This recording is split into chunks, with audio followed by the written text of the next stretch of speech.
أعوذ بالله من الشيطان اللعين الرجيم بسم الله الرحمن الرحيم الحمد لله رب العالمين وبه نستعين نعم المولى ونعم النصير وهو خير الناصر والمعين على النبي الأمي المكي المدني القرشي الهاشمي مولى الثقلين جد الحسنين أبي القاسم محمد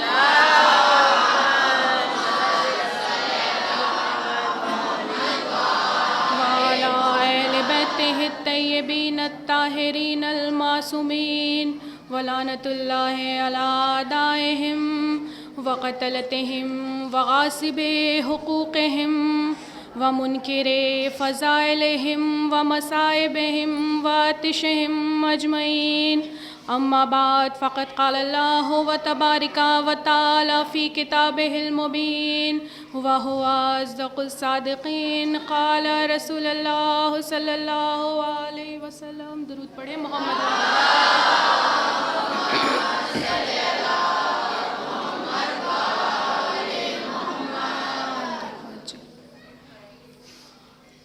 پروردگار عالم جس نے اس پوری کائنات کو خلق کیا، جو ہر ذرے ذرے کا خالق ہے، جس نے ہم سب کو خلق کیا، اس ذات کا اس پوری کائنات پر، ہر ذرے ذرے پر، ہر مخلوقات پر اس پروردگار عالم کا بے انتہا احسان ہے۔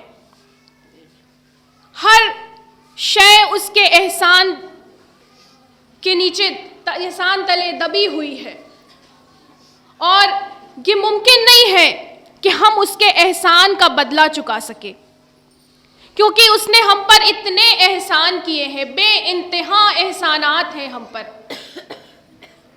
ہمارے ہاتھ عطا کیے، جسم عطا کی، آنکھوں کو نور دیا، ہمیں حسین والا بنایا، اس سے بڑھ کر احسان کیا ہوگا؟ ہمیں علی کا چاہنے والا بنایا، اس سے بڑھ کر احسان کیا ہوگا؟ اس پروردگار عالم نے ہم پر بے انتہا احسان کیے، تو اب ہم پر یہ لازم ہے کہ جب بھی ہم اس کے شکر کا سجدہ کریں تو اس خوف سے نہ کریں کہ اب عبادت نہیں کریں گے تو ہم پر عذاب نازل ہوگا، ہمیں جہنم میں ڈال دیا جائے گا۔ اس خوف سے سجدہ نہ کریں، اس لالچ سے سجدہ نہ کریں کہ ہم اگر عبادت کریں گے تو ہمیں جنت نصیب ہوگی، بلکہ ہماری نیت یہ ہونی چاہیے، جب بھی ہم سجدے میں سر رکھیں تو ہماری نیت یہ ہونی چاہیے کہ پروردگار عالم تو لائق سجدہ ہے، اس لیے ہم تیرا سجدہ کر رہے ہیں۔ پروردگار عالم تو لائق شکر ہے، اس لیے ہم تیری بارگاہ میں سر کو جھکا کر تیرا شکر ادا کرتے ہیں۔ درود پڑھے محمد وآل محمد پر۔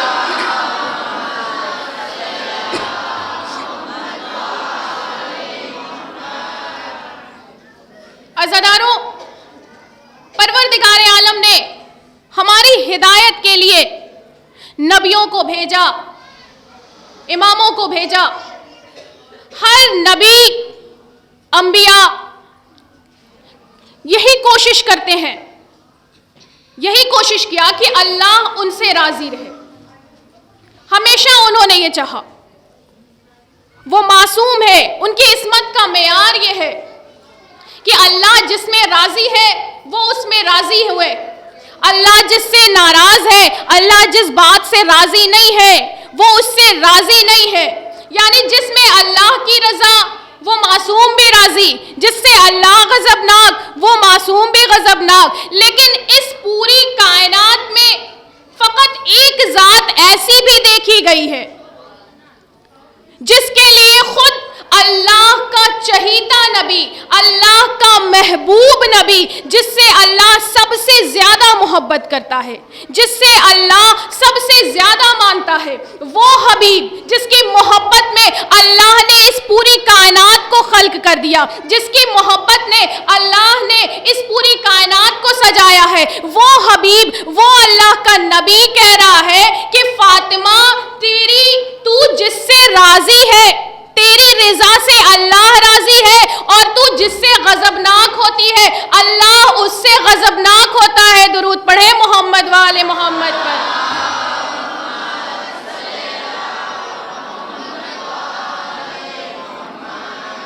یہ نہیں کہا کہ فاطمہ اللہ کی رضا میں راضی ہے, بے شک فاطمہ اللہ کے رضا میں راضی ہے, یقیناً راضی ہے, مگر رسول کا جملہ یہ نہیں ہے کہ فاطمہ اللہ کی رضا میں راضی ہے. رسول کا جملہ یہ ہے کہ فاطمہ تیری رضا میں اللہ راضی ہے, اگر تو غضبناک ہے تو اللہ بھی غضبناک ہے. یعنی جس سے فاطمہ راضی ہے اس سے ہی پروردگار عالم راضی ہے, جس سے فاطمہ ناراض ہے اس سے پروردگار عالم بھی ناراض ہے. اتنی بلند شخصیت ہے, اتنی بلند ذات ہے فاطمہ زہرا کی کہ جو پورے کائنات کا مالک ہے وہ ان کے راضی ہونے سے راضی ہوتا ہے. تو اگر ہم اپنی اس بی بی کو, اگر ہم اپنی کوششوں سے اپنی بی بی کو راضی کر لے تو بے شک ہم سے اللہ بھی راضی ہو جائے گا. عزاداروں, اس بی بی کے کئی نام ہیں.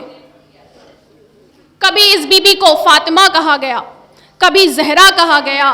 اس بی بی کا نام راضیہ بھی ہے, مرضیہ بھی ہے, محدثہ بھی ہے, طاہرہ بھی ہے. ہر نام, بہت نام ہے اس بی بی کے, لیکن ہر نام یوں ہی نہیں رکھا گیا ہے, بلکہ اس بی بی کے جتنے بھی نام ہیں ہر نام میں اپنے راز ہے اور اسرار موجود ہیں. درود پڑھے محمد والے محمد پر.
جس سے اس بی بی کے کئی نام ہیں, اور باقاعدہ لوگ آیا کرتے تھے معصوم کی خدمت میں, امام کے پاس آ کر پوچھتے تھے, آقا آپ کی جدہ ماجدہ کا نام فاطمہ کیوں رکھا گیا؟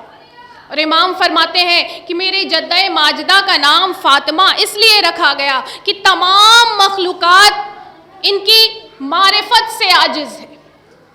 یہ نہیں کہا کہ صرف انسانیت ان کی معرفت سے عاجز ہے, بلکہ یہ کہا کہ تمام مخلوقات یعنی جتنی بھی مخلوق ہے اللہ کی, ان کی معرفت, ان کی فضیلت بیان کرنے سے عاجز ہے. پھر ایک راوی آگے بڑھ کر ہمارے چھٹے امام, امام جعفر صادق علیہ السلام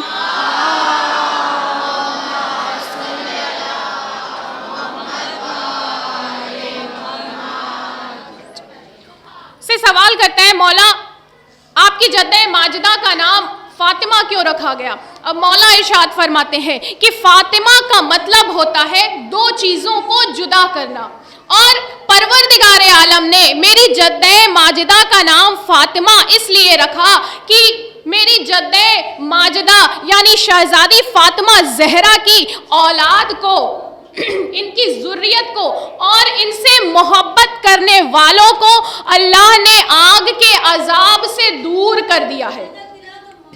اللہ نے ان کے ماننے والوں کو، ان کی ذریت کو آگ کے عذاب سے دور کر دیا ہے۔ اب جب روز محشر شیعوں کو ان کی گناہوں کی زیادتی کی وجہ سے جہنم کی طرف لے جایا جائے گا تو یہ بی بی خود کہیں گی پروردگار عالم تو نے تو میرے چاہنے والے کو عذاب، آگ کے عذاب سے دور کر دیا تھا، پروردگار عالم تو نے تو وعدہ کیا تھا نا، اور پروردگار عالم تو وعدہ خلافی نہیں کرتا۔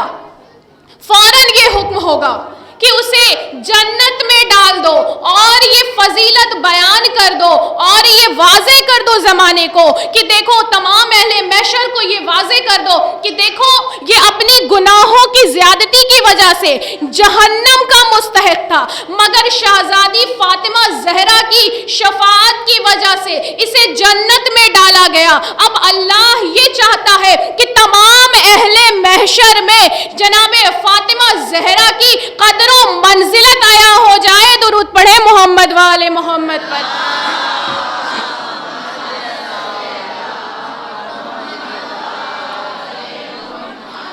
اس بی بی کا ایک نام زہرا بھی ہے۔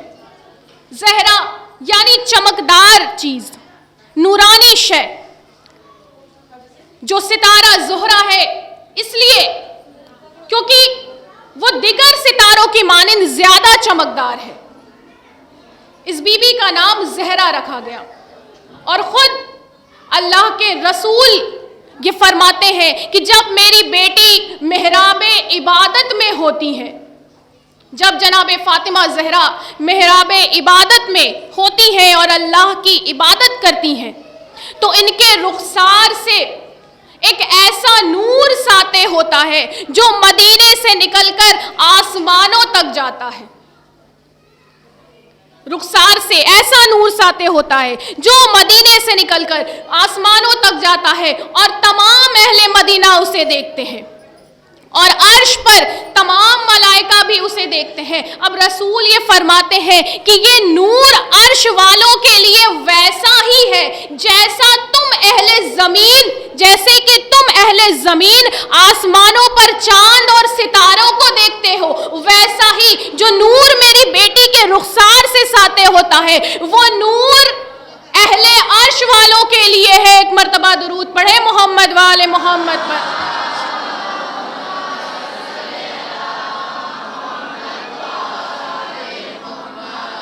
یعنی اس بی بی کے اگر صرف نام کے فضائل بیان کیا جائے، ہر نام کے فضائل بیان کیا جائے تو عقل حیران رہ جاتی ہے۔ صرف نام فاطمہ کے علماء نے 10 سے زیادہ فضائل بیان کیے ہیں۔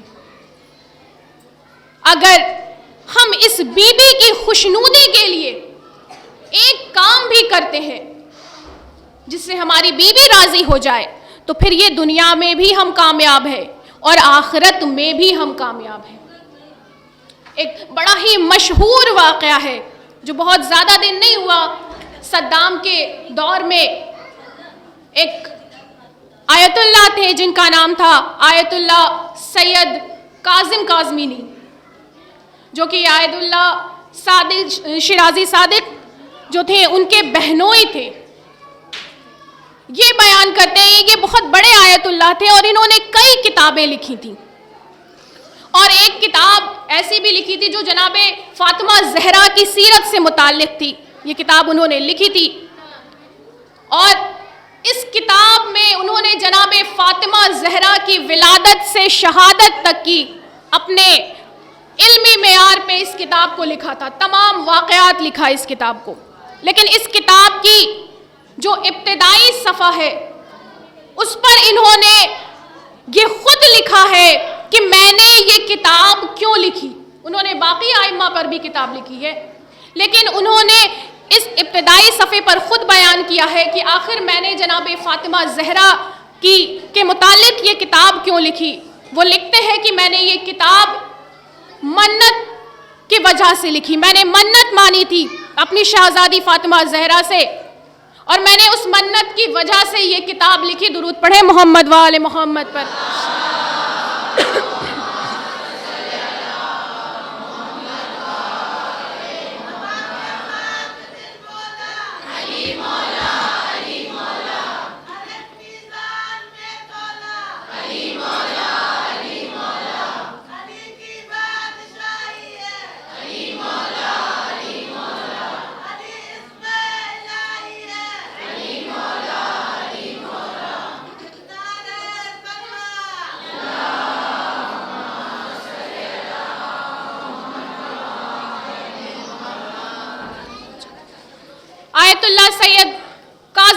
سید محمد کاظمی یہ بیان کرتے ہیں کہ جب صدام کا دور تھا تو جو کئی لاکھ شیعوں کو قتل کرا چکا تھا، وہ یہ بیان کرتے ہیں کہ اس کے کارندے ایک مرتبہ میں وہ کربلا میں رہتے تھے اور کربلا میں ہی زیادہ تر ان کا وقت گزرا تھا، اور وہ بیان کرتے ہیں کہ ایک مرتبہ صدام کے کارندے گھر آ جاتے ہیں اور وہاں سے مجھے اغوا کر کے مجھے اٹھا کر اپنی پولیس کی گاڑی میں ڈال دیتے ہیں، میرے ہاتھوں میں ہتھکڑی لگا دیتے ہیں اور اس گاڑی میں پیچھے مجھے ڈال دیتے ہیں اور لے کر مجھے چلتے ہیں۔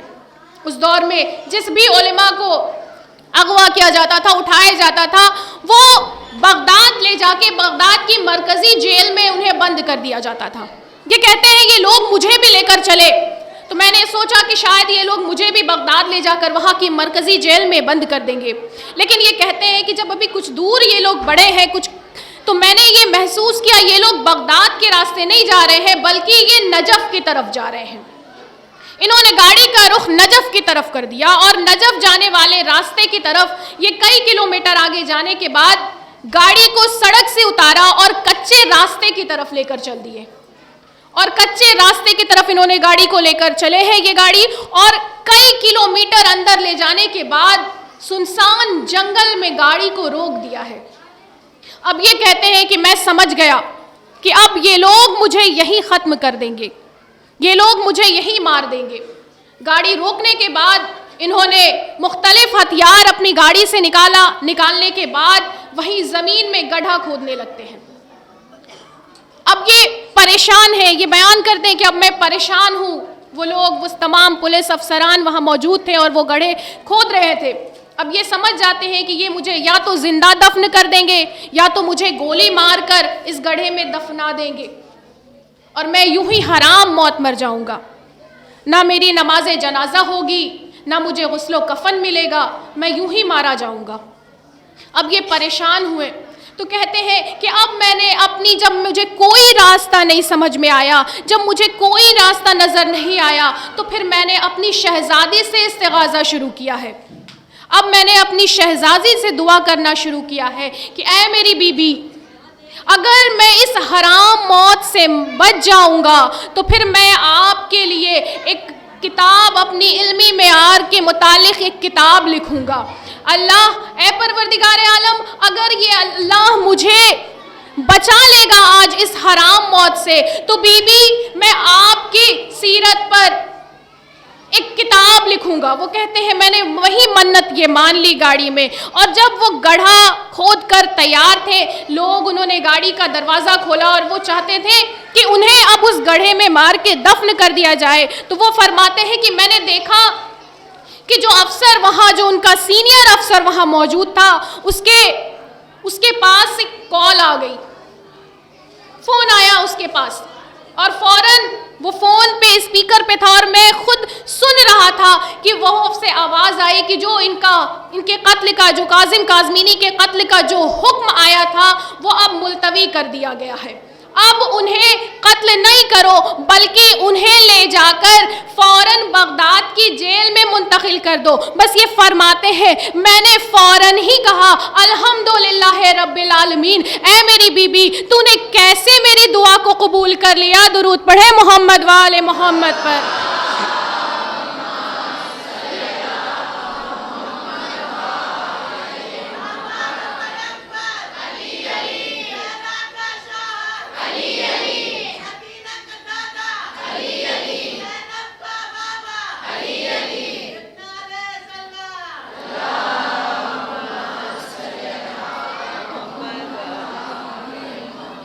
اور کہتے ہیں کہ میں نے یہاں تک سنا کہ وہ افسران ناراض بھی ہو رہے تھے کہ منٹ پہ ان کے ارادے بدلتے رہتے ہیں، جب سب کچھ کر کے تیار تھا تو اب ان کے قتل کا ارادہ کینسل کر دیا۔ بہرحال وہ کہتے ہیں کہ انہوں نے واپس اپنے ہتھیار کو گاڑی میں ڈالا اور مجھے لے جا کر بغداد کی جیل میں بند کر دیا، اور وہیں میں نے یہ ارادہ کیا کہ اگر میں یہاں سے زندہ بچ کے واپس گھر پہنچا تو پھر میں شہزادی کی سیرت پر اپنی علمی معیار کے مطابق ایک کتاب لکھوں گا۔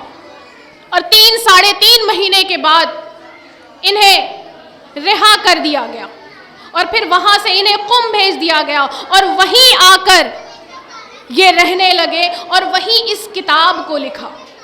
عزاداروں، اگر سچے دل سے، اگر پورے یقین اور پورے اعتبار سے ہم اپنی شہزادی سے کوئی بھی دعا مانگے تو یہ ممکن نہیں ہے کہ وہ دعا قبول نہ ہو۔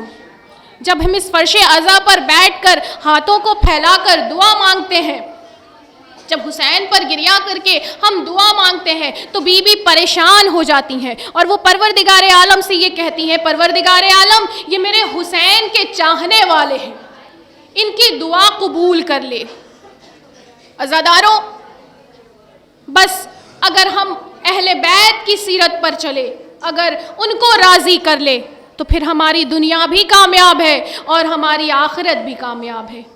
مگر افسوس کہ مدینے والوں نے اس بی بی کو نہیں پہچانا، اس بی بی کی عظمت کو نہیں پہچانا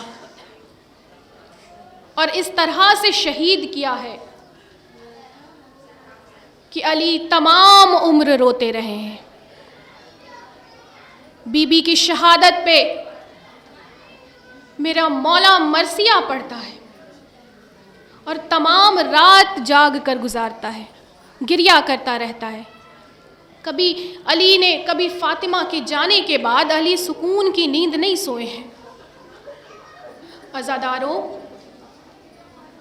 بی بی جب رسول دنیا سے چلے گئے ہیں نا، اس بی بی کی تو اہمیت، اس بی بی کے در کی اہمیت یہ تھی کہ اس بی بی کے در پہ اگر ملک الموت بھی آئے ہیں تو بی بی سے اجازت لے کر آئے ہیں۔ مگر ہائے رے، کیسے تھے اس دور کے مسلمان جس نے اسی در کو آگ لگا دی؟ کیسے تھے وہ مسلمان کہ جس در پر اللہ کا رسول بھی آ کے ٹھہر جاتا تھا، اس در پر آگ لگا دی؟ عزاداروں، رسول کے بعد علی کو تنہا چھوڑ دیا۔ شہزادی پوچھتی ہے ایک مرتبہ، یا علی، میں نے سنا ہے کہ مدینے والے آپ کو سلام نہیں کرتے۔ عزاداروں، جیسے ہی یہ سوال بی بی نے کیا ہے نا، بس ایک مرتبہ میرے مولا نے سر کو جھکایا ہے اور گریا کرنا شروع کیا ہے۔ اب میرے مولا گریا کر رہا ہے کہ ایک مرتبہ بی بی تڑپ کے پوچھتی ہے، یا علی گریا کیوں کرتے ہو؟ یا علی گریا کیوں کر رہے ہیں؟ بس مولا کہتے ہیں، فاطمہ، فقط اتنا ہی نہیں کہ مدینے والے مجھے سلام نہیں کرتے، فاطمہ، ظلم تو یہ ہے کہ میں سلام کرتا ہوں، مدینے والے جواب نہیں دیتے۔ خدا ان آوازوں پہ رحمت نازل کرے۔ بیبیوں، تمہاری آوازیں بلند ہو گئی نا جب علی تفسیر قرآن اکٹھا کر رہے تھے، علی کو بار بار دربار میں بلایا جا رہا تھا، لوگ بار بار در سیدہ پر آ رہے تھے، علی کو باہر بھیجو، علی کو باہر بھیجو۔ مولا آتے ہیں، آ کر کہہ دیتے ہیں کہ میں نہ دربار آؤں گا نہ میں بیعت کروں گا۔ یہ کہہ کر میں تفسیر قرآن اکٹھا کر رہا ہوں، مولا اپنے حجرے میں چلے جاتے ہیں، قرآن کو ترتیب دے رہے ہیں۔ اس سے پہلے کہ قرآن میں بھی اختلاف ہو جائے، مولا ان ورقوں کو ترتیب دے رہے تھے۔ ادھر بی بی اپنے صحن میں چکی پیس رہی تھی کہ دروازے پہ دستک ہوئی۔ ابھی مولا حسن چاہتے ہیں کہ جا کے دروازہ کھولے، بی بی نے بیٹی کو روکا ہے۔ میں جا کر دیکھتی ہوں، بیبیوں، مولا حسن سے روایت ہے کہ مولا اپنی ماں کو یاد کر کے بہت گریا کرتے تھے۔ جوانی کے عالم میں بھی مولا اپنی ماں کو یاد کر کے بہت گریا کرتے تھے۔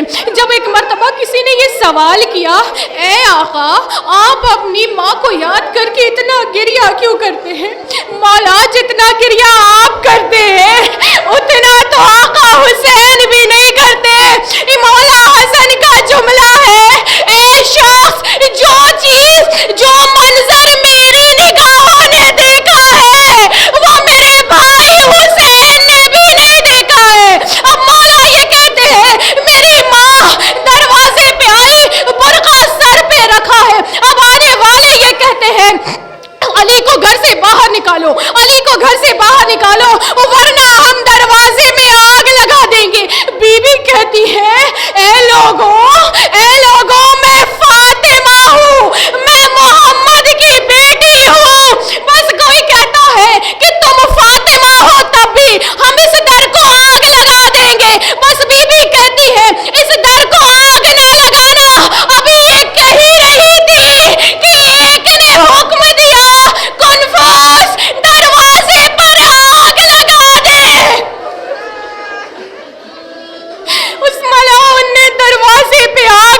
گئی ہے عزاداروں، جیسے ہی دروازے پہ آگ لگائی ہے اس ملعون نے ایک لات جلتے ہوئے دروازے پہ ماری ہے۔ ادھر بی بی کے دونوں ہاتھ دروازے پہ تھے، جلتا ہوا در سیدہ پہ گرا ہے۔ اب مولا کہتے ہیں میں نے دیکھا میری ماں دیوار اور در کے بیچ پس گئی ہے، تڑپ کے آواز دیتی ہے فضا جلدی مدد کو آ، میرا محسن شہید ہو گیا۔ فضا میرا محسن شہید ہو گیا۔ بس ایک مرتبہ علی حجرے سے باہر آئے ہیں، باہر آنے کے بعد ان میں سے ایک کو اٹھا کر زمین پر پکا ہے اور یہ کہتے ہیں اگر میں نے رسول سے وعدہ نہ کیا ہوتا تو میں تجھے ابھی قتل کر دیتا۔ بس لوگوں نے اور فاطمہ کے سامنے علی کے گلے میں رسی کا پھندا ڈالا ہے۔ بس بی بی اپنا درد بھول گئی، علی کے ابا کو پکڑا، میں اپنے آقا کو نہیں لے جانے دوں گی۔ بس کسی ملعون نے تلوار کی بین سے بی بی کے ہاتھ پر ایسا وار کیا ہے، ابا کا دامن چھوٹا، علی کو کھینچ کر گھر سے باہر لے کے چلے ہیں۔ اب علی کو لے کر جاتے ہیں، ادھر علی کے ہاتھوں میں بھی رسی ہے، گلے میں بھی رسی ہے۔ علی کو لے گئے دربار میں۔ اب جیسے ہی علی کو لے کر گئے ہیں نا، ادھر بی بی نے آواز دی ہے فضا مجھے سہارا دے، مجھ سے کھڑا نہیں ہوا جاتا۔ فضا جناب فضا آگے بڑھی، جناب اسماء آگے بڑھی، بی بی کو سہارا دیا۔ بس بی بی کہتی ہے اے فضا مجھے میرے بابا کے روضے پہ لے چل، مجھے میرے بابا کے روضے پہ لے چل۔ اب بی بی کو رسول کے روضے پہ لائی ہے۔ روزے رسول پہ آنے کے بعد عجیب جملہ کہا ہے شہزادی نے، بابا آپ کے جانے کے بعد آپ کی امت نے مجھے رونے نہ دیا، میں نے صبر کیا، بابا میرے بچے بھوکے رہے، میں نے صبر کیا، بابا علی کو تنہا چھوڑ دیا، میں نے صبر کیا، بابا میرا محسن بھی شہید ہو گیا مگر میں نے صبر کیا، بابا آج میری نگاہوں کے سامنے میرے سرتاج کے گلے میں رسی کا پھندا ڈالا، بابا اب میں صبر نہیں کر سکتی، بابا میں بد دعا کروں گی۔ ادھر مسجد نبوی میں علی نے آواز دی سلمان جلدی جاؤ، فاطمہ کو روکو، ایسا نہ ہو فاطمہ بد دعا کر دے۔ سلمان کہتے ہیں مولا آپ کو کیسے معلوم بی بی بد دعا کرنے والی ہے؟ کہا سلمان مسجد نبوی کی دیواریں بلند ہو رہی ہے، اگر بی بی نے بد دعا کر دی مدینے میں عذاب آ جائے گا۔ سلمان بی بی سے کہہ دو علی کے حق کا واسطہ بد دعا نہ کرنا۔ بی بی کہتی ہے یا علی آپ کے حق کے لیے بد دعا کرنے آئی تھی، آپ کے حق کے لیے خاموش ہو گئی۔